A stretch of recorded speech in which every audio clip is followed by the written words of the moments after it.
Salut mes braves gens, je suis Capitaine Nice de cette distribution. Soyez les bienvenus dans cette nouvelle édition de notre leçon sur l'autodiscipline. Aujourd'hui, nous allons passer à l'exercice suivant, appelé la rétention d'une pensée à l'exclusion des autres.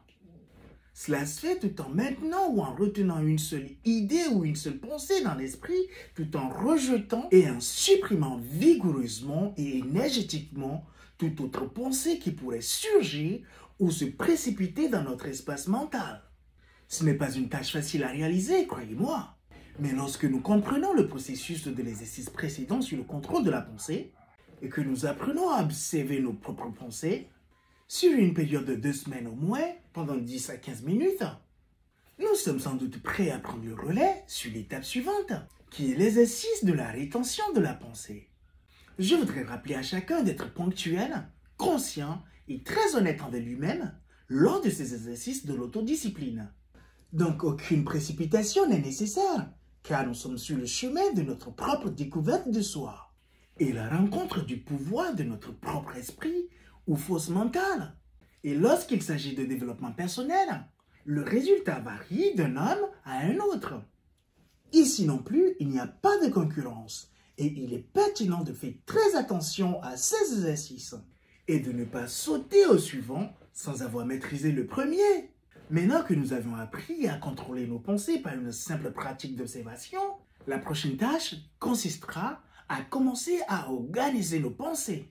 Désormais, nous ne pouvons plus permettre aux pensées indésirables d'envahir notre espace mental. Par exemple, lorsque nous rentrons du travail, nous devrions automatiquement supprimer toutes les pensées liées au travail de notre esprit et apporter une concentration totale de l'esprit sur le ménage et sur notre vie privée.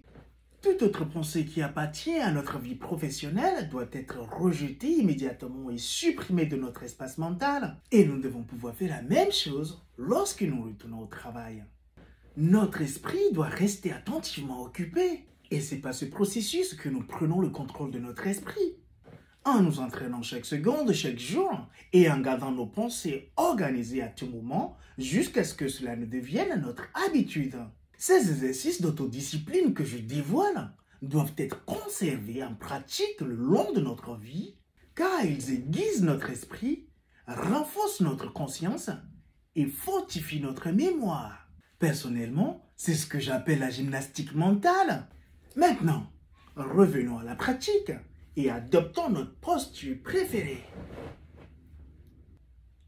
Nous avons nos yeux mi-clos et au lieu d'observer nos pensées cette fois-ci, nous nous accrocherons à une seule idée ou une seule pensée dans notre espace mental. Par exemple, j'ai choisi de me voir ici présent en ce moment et c'est la seule idée ou pensée que je retiens à l'esprit. Chacun peut se trouver une idée ou une pensée qui lui convient le mieux et la garder en tête.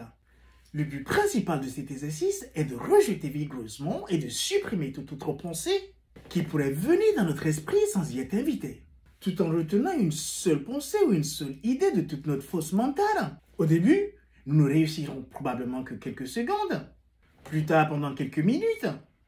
Il faut se concentrer sur une seule pensée et la suivre pendant 10 à 15 minutes au moins. Ensuite, nous allons passer à l'exercice suivant. Dans ma prochaine vidéo, nous allons apprendre à faire une vie mentale et à profiter du bonheur que cela procure. Je dis simplement, restez branchés sur ma chaîne YouTube et vous apprendrez bien des choses étranges. D'ici là, portez-vous bien.